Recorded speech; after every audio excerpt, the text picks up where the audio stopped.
The Buddhist way to escape sensuality. The Buddha's truth about focus and jhana. The description of the first jhana says that it begins after you've been secluded from sensuality, secluded from unskilled mental qualities. The question is, what does the secluding, how do you get secluded? That's the work of right mindfulness. We're sometimes told that mindfulness is a broad, accepting state of mind that doesn't judge anything at all, as opposed to a narrow, restricted range for concentration. But the way mindfulness and concentration are described in the canon, it's just the other way around. Concentration is a full-body awareness. With mindfulness, you're very focused. You establish a territory, and you don't go outside that territory. Think of the image of the quail. It's safe as long as it doesn't go outside its field where it can hide behind stones turned up by the plow, or of the monkeys who stay away from the areas where human beings can go. In both cases, the image is symbolic of how you don't go out into the area of desires for sights, sounds, smells, tastes, tactile sensations. You stay focused on the body in and of itself, i.e., the breath right now, or feelings, mind states, mental qualities, all in and of themselves right here, right now. Another image the Buddha gives is of your hair or your turban being on fire. He says you put forth extra mindfulness to get that fire out. So mindfulness is not accepting. You're not accepting the fact that there are beautiful flames coming out of your head. You're focused on one thing, which is putting out the fire. In the course of that, you're going to be running into the hindrances. This is one of the jobs of right mindfulness, to get past the hindrances, noticing when they come. To notice when they come, you have to stand outside of them, be separate from them. Then you notice when they go away. You also notice when they come, why they come, which means you're trying to figure out how you can keep them from coming back again. That's the job of right mindfulness. Seclusion through mindfulness. Now you do that as you're trying to stay focused on the breath. The way the 4 frames of reference are listed, sometimes it sounds as if you can either be focused on the body or feelings or the mind or mental qualities as separate exercises. But the only time the Buddha talks about keeping watch over feelings, mind states, or mental qualities is in the context of breath meditation. In other words, you try to get the mind centered here on the breath, and then you observe the mind as you're trying to get it centered here. You're observing feelings. You're observing mental qualities in relation to the act of focusing on the breath. The breath gives you a focal point. Or in a Ajahn image, you've got a movie projector. You could project the movie out into the night, but you're not going to see anything. You need a screen to reflect the light of the projector. And here the breath is your screen. There you can see the mind reflected. So as you're staying focused right here, doing the work of clearing away the hindrances, trying to develop the factors for awakening, you're secluding your mind. When the Buddha talks about seclusion, it's not just a matter of physical seclusion. There's a sutta where a monk spends all his time alone. He eats alone, he lives alone, sleeps alone, meditates alone.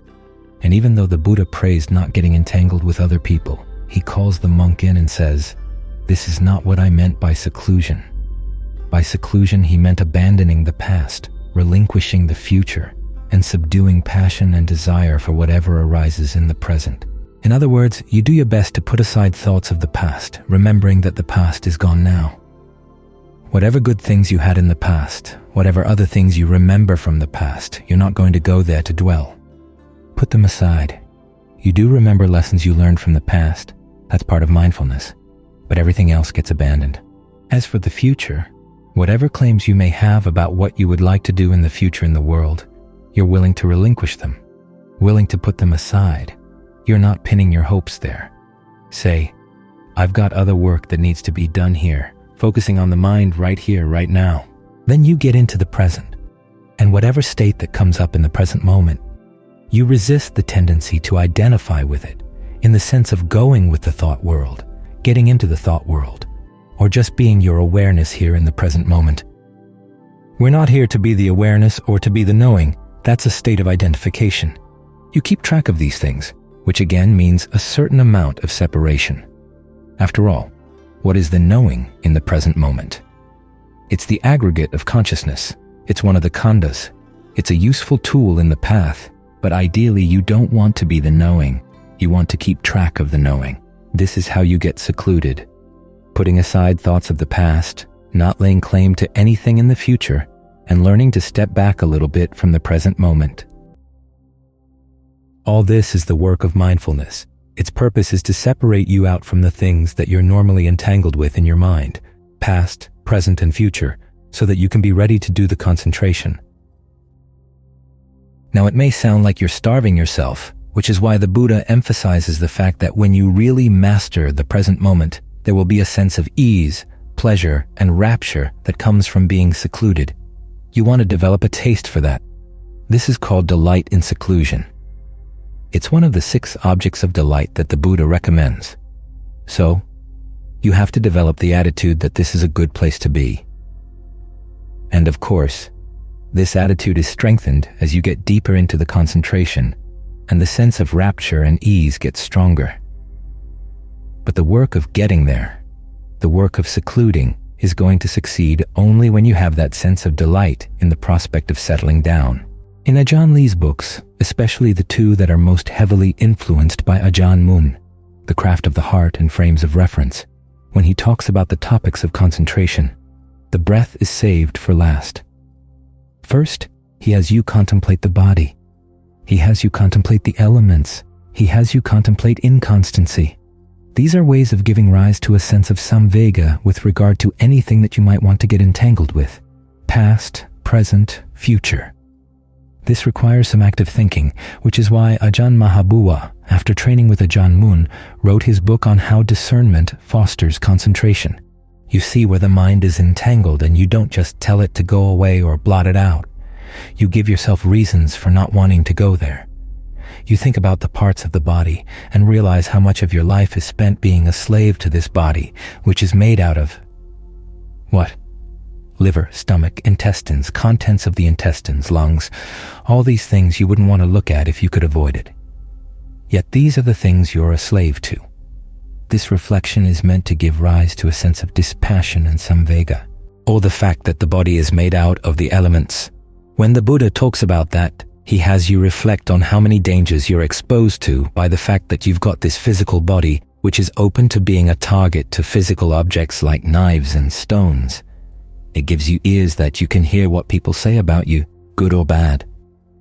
Do you really want to lay claim to these elements? Do you really want to lay claim to this body and its issues? When you contemplate these things, then when you finally do come into the present moment, it's with a sense of dispassion, a sense of maturity. You're not just here to rest and relax. You're looking for a better form of happiness.